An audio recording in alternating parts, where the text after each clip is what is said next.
ASMR Coffin Radio. Welcome to another exciting episode of Coffin Radio. I am Heartthrob Rob, and today we are talking about X-Men 97, the season finale, Tolerance and Extinction, Part 3.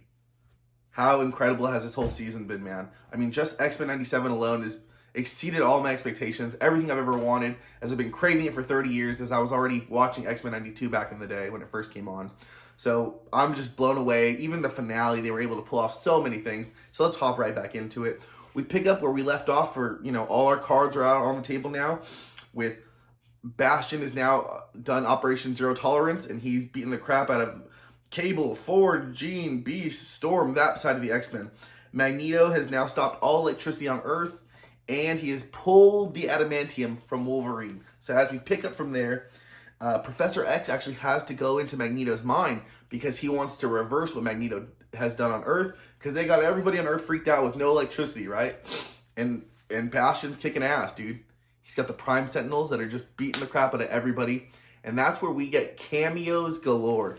We get cameos from people protecting their own cities with Alpha Flight, Daredevil, Doctor Strange, Captain America, Iron Man, Cloak and Dagger, Black Panther, Omega Red. So many people in this thing, and they're all fighting and trying to protect their city. Super crazy. We get Doctor Strange there. Oh, I did say that.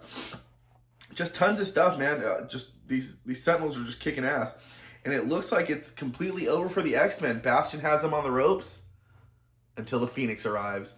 Jean Grey comes back from the fucking pond or whatever she'd gotten her ass kicked in, and she beats the shit out of Bastion. Beats him up.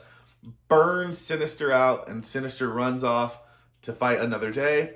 Meanwhile, Jean Grey passes out from using the fucking Phoenix powers, and Bastion comes back, more pissed off than ever. He may have lost the connection to all the Prime Sentinels, and all their Sentinels are down, but Homeboy is still super jacked, super yoked, and ready to give it to the X-Men. Boom! Cracks beats up Cable, rips off Cable's arm, and freaking uses it to evolve once more. He's like Cell. He just can't stop evolving. He's going to get into his perfect form. Except for now, Homeboy's got wings. He says, fuck it. I'm going to kill everybody. I'm going to go get this asteroid and blow everybody up. So he's going to come down extinction level for everybody. So Jean Grey warns the rest of the X-Men. And the rest of the X-Men realize that they got to go stop him. So now he's going against Cyclops, Rogue, Jubilee, Morph, Nightcrawler, and Sunspot. They try and stop him. And dude, these fight scenes are crazy, right? I mean, these dudes are going at it. The animation here is absolutely incredible. And in the end, they really, all the X-Men come together, and it looks like one last stand as they all go against Bastion. Cyclops tells them, chill out. Let's talk. Let's tell them what we've been telling humanity. We're not the enemy. Let's work together for the future. And he just can't believe it. He's like, you X-Men are so fucking suicidal. You don't understand what the world thinks of us. They don't want us. Blah, blah, blah. Check out what's going on over there. Sure enough, Earth has decided that they are not prepared. They don't want nothing to do with this, and they've done the Magneto protocols. So they go and blow up Asteroid M. They're the ones, they doomed themselves. They fucking seal their own fate. Instead of saving themselves, they've now destroyed the gravity field for Asteroid M, and here we fucking go. And as this thing comes crumbling down, the X-Men put it together. Well, shoot, we can stop it. We're going to have to sacrifice ourselves. It's going to be game over here. And so, earlier when Professor Xavier, he went into Magneto's mind to redo everything, they actually both fall into a coma. So just as the X-Men are going to sacrifice to save themselves, Magneto and Professor X come up out of this coma where they're just living. It's like kind of like Inception, where they're like, down way under, right? And you see people like in Quicksilver and Lorna Dane, Polaris, and Scarlet Witch in Magneto's mind. I forgot to bring that up, so that was pretty cool. Anyways, he wakes up at the last second, boom, saves the day, stops Asteroid M from blowing up. This super sick-ass scene for Magneto. And then, just when it looks like they've saved the day, Asteroid M is gone. It disappears. That's it. Vamoose. Next thing, it shows 6 months in the future. X-Men are all gone, presumed dead. The only people that are left... So as the X-Men are going to prepare to save them, to sacrifice themselves, they have a heart-to-heart with Cable, and Morph tells Logan, I love you. He said, Jean can't say it, but I do. So that's crazy. Anyways, the asteroid goes missing. They now show that 6 months later, the only people left, Jubilee, Sunspot, Forge, and Cable. A couple of them AWOL, but they show Forge, and as he's looking, seeing how he's going to say, he can't save the X-Men because he's been looking, he can't find them, but how he's going to start a new X-Men, all of a sudden Bishop shows up. He says it's not where are the X-Men, but when they are.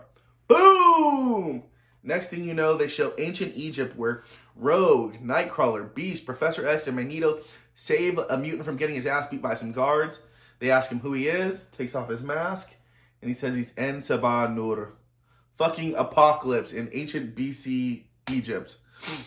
Next, they show the future with Cyclops and Jean Grey, and they run into, they're accosted by Mother Ascani and Kid Cable.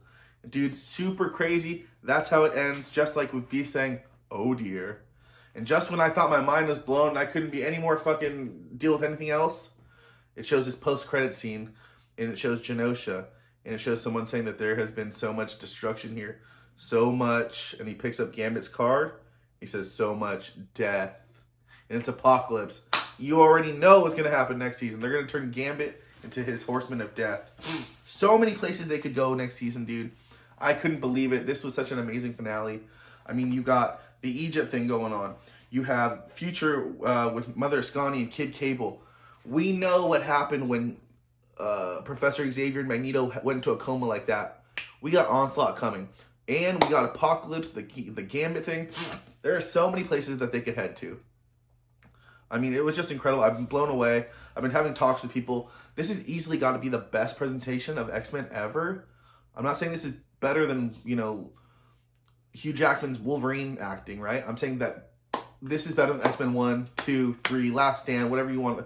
X-Men Origins, fucking First Class, whatever you're talking about, right? Like, this is incredible. This has been 10 episodes of just nonstop action. This is better than X-Men 92. This is better than Spider-Man. The only thing I can think might be on that level, Batman. I'd have to rewatch that too. But we get crazy cameos, dude. We also got the cameo from, they showed Mary Jane and Peter Parker. That's pretty cool because actually Mary Jane was gone when Spider-Man ended off the season, when it ended that series, right? She was still stuck in the past, so maybe they're able to touch on that and see where she is. We get Flash Thompson in there as well. But just blown away, man. Although we went over it, I don't do it justice. Go out of your way to go watch it. X-Men 97, Tolerance's Extinction, Part 3. I was blown away. I can't wait till next season. I heard it might be coming out in the fall. I'll keep you updated on anything I hear. But let me know what you guys think, man. Was it the best X-Men? Was this a great finale? How did you feel about Bastion as a villain? I loved him. How did you feel about the Morph Logan thing? I don't have a problem with that. If all the characters to be non-binary or whatever, or kind of bisexual, whatever you want to call it, Morph. He's guy and girl. He can do whatever he wants, dude. And if he loves Logan, I don't care. Bro, there has to be inclusion sometimes, and that one doesn't bug me at all. I'm not mad at it. I mean, we got Cable, Ascani, Apocalypse. There's just so much to go, man. Let me know what you think. We'll talk about it in the comments. Make sure you like and subscribe. And if you like what you're watching, then hop in the coffin. Follow us on social media at Coffin Radio. Coffin spelled with a K. And that's all for today. ASMR Coffin Radio.